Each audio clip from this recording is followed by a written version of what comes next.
Hello, scholars, and welcome to reading. Today we are on Ivan, day 9, chapters 89 through 98.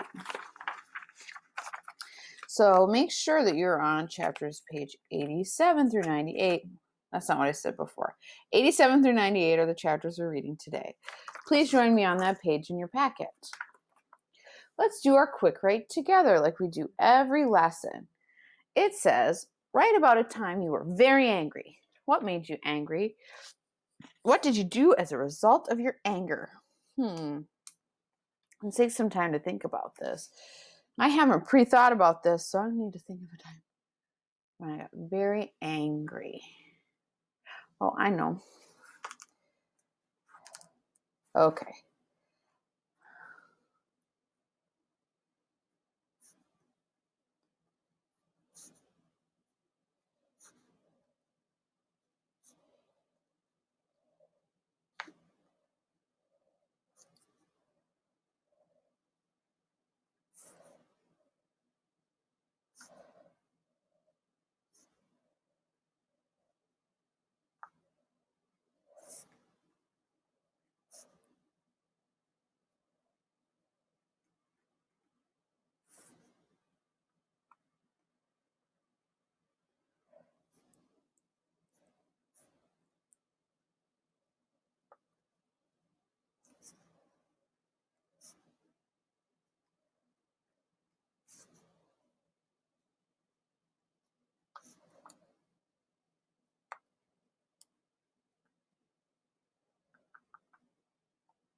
All right, scholars, if you're still working on your quick write, go ahead and pause your device, but I'm going to go ahead and share mine.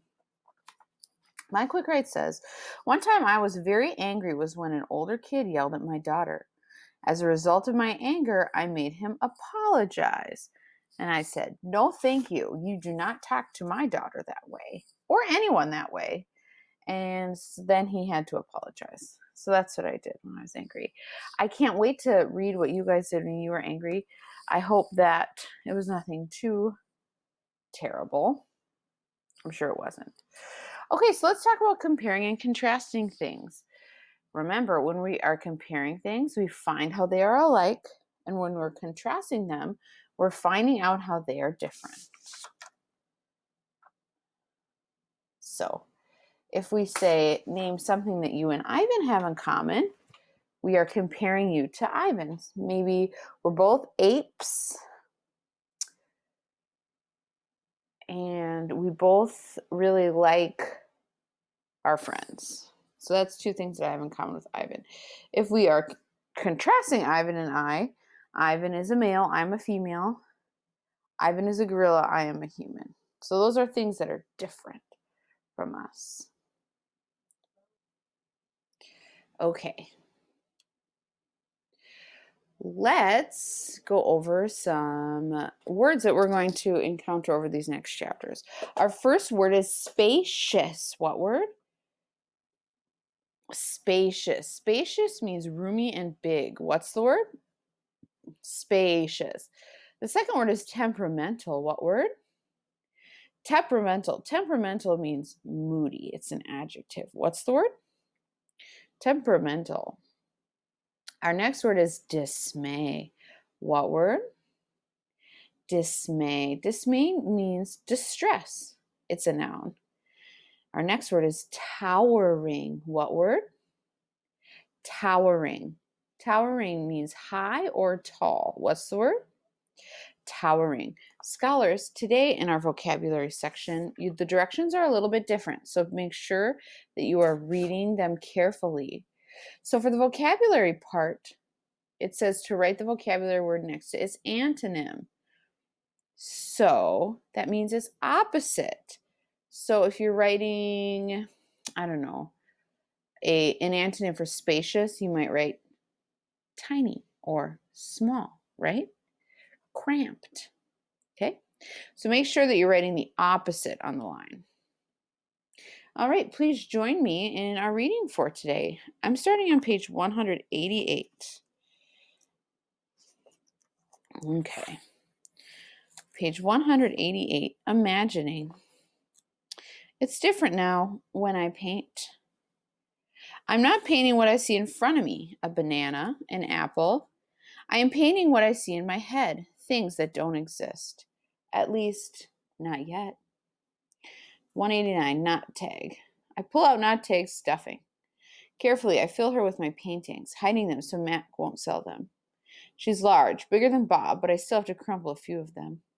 Bob tries to settle on her for a nap. You've killed her, he complains. I had to, I say. I'm as your stomach, Bob admits. It's so spacious. When Julia arrives, she notices that I've used up all my paints and paper. Wow, Julia shakes her head. You are one serious artist, Ivan. One more thing.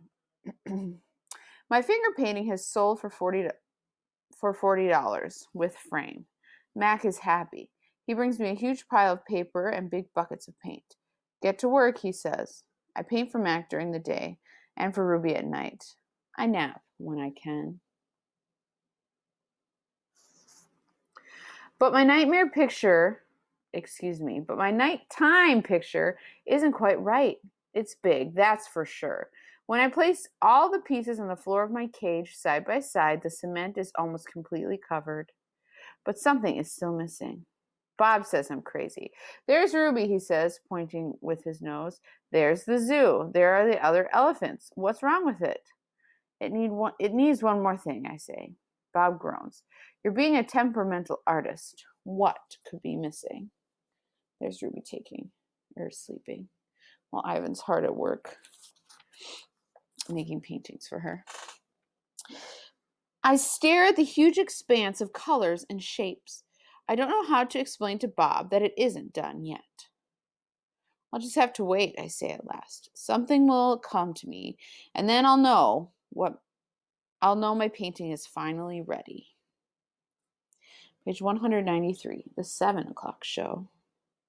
During the last show of the day, Ruby seems tired. When she stumbles, Mac reaches for the claw stick. I tense, waiting for her to strike back. Ruby doesn't even flinch. She just keeps plodding along, and after a while, Snickers jumps onto her back. 12. I lie in my cage with Bob on my stomach. We are watching Julia do her homework. She doesn't seem to be enjoying it. I can tell because she is sighing more than usual. Again, for the 100th time, or maybe the 1000th time, I wonder what is missing from my painting. And for the 100th time, or maybe the 1000th time, I don't have any answer. That would be a hyperbole, right? Because he probably hasn't thought about it 1,000 times. Dad, Julia says as George passes by with a mop. Can I ask you a question? May I? George corrects. Ask away. Julia glances down at a piece of paper. What's the difference between the words spelled Principal and one spelled Principle? The first one is the head of a school like Miss Garcia. The other one is a belief that helps you know what is right or wrong. He smiles. For example, it's against my principles to do my daughter's homework for her. Julia groans. If I'm going to be an artist when I grow up, why do I need to know how to spell? With a laugh, George heads off. Poor Julia, I think. Gorillas get by just fine without learning how to spell. All those endless letters, those sticks and circles and zigzags, filling up books and magazines, billboards and candy wrappers. Words. Humans love their words. I leap up. Bob goes flying straight into my pool. Whoops. A word. You know how I feel about wet feet, Bob yells. He scrambles out of the water, shaking each foot in dismay. I look out my window at the billboard. I can still hear Mac's voice in my head. Come to the Exit 8 Big Top Mall and Video Arcade, home of the one and only Ivan, mighty Silverback. I count to 12, and then I count again, just to be sure. Page 197, H. I lay out 16 pieces of poster board, 4 down, 4 across, a perfect square. What are you up to? Bob demands. I'm guessing it doesn't involve sleep. It has to do with the billboard. That's signs of monstrosity, particularly since I'm not featured. I grab my bucket of red paint. You're not on the billboard because you're not in the show, I point out. Technically, I don't even live here, Bob says with a sniff. I'm homeless by choice. I know, I'm just saying. I study the billboard. Then I make 2 fat lines like broom handles, and another fat line connects them. I stand back. What do you think? What is that? No, wait, let me guess. A ladder? Not a ladder, I say. A letter. At least I think that's what they're called. I have to make 3 more. Bob cuddles up to not tag. Why? He asks, yawning. Because then I'll have a word, a very important word. I dip my fingers into the paint. What word? Bob asks. Home. Bob closes his eyes. That's not so important, he says quietly. Page 200. Nervous. All day long I knuckle walk circles around my cage. I'm so nervous I can't nap. I can't even eat. Well, not much anyway. Not very much anyway. Error. I'm ready to show Julia what I've made. It has to be Julia. She's an artist. Surely she'll look at my painting. She won't notice the smudges and tears. She won't care if the pieces don't quite fit together. She'll see past all of that. Surely Julia will see what I've imagined. I watch Ruby trudge sullenly through the 4 o'clock show, and I wonder, what will happen if I fail? What if I can't make Julia understand? But of course I know the answer. Nothing. Nothing will happen. Ruby will remain the main attraction of the Exit 8 Big Top Mall and Video Arcade, conveniently located off I-95, with shows at 2, 4, and 7, 365 days a year. Year after year after year. Page 202, Showing Julia. It's time to show my work. The mall is silent except for Thelma the macaw, who is practicing a new phrase. Uh-oh. Julia is finishing her homework. George is sweeping outside. Mac has gone home for the night. I grab Not Tag and carefully pull out the folded papers. So many paintings, page after page, piece after piece of my giant puzzle. I pound on my glass, and Julia glances over. Fingers trembling, I hold up one of my paintings. It's brown and green, a corner piece. Julia smiles. I display another picture, and another, and another, and another. Each one a tiny part of a whole. Julia looks confused. But what is it? She asks. She shrugs. It doesn't matter. It's pretty just as it is. Uh-oh, says Thelma. No, I think. No, it does matter. All right, scholars. So first part of your homework is to read pages 204 to 213. You can read them silently. You can read them out loud. Just make sure that they get read. And so your homework for today is to read those pages, like I said. Complete the pages for these chapters in your packet, and then upload both pictures to both pages of the packet to our Google Classroom.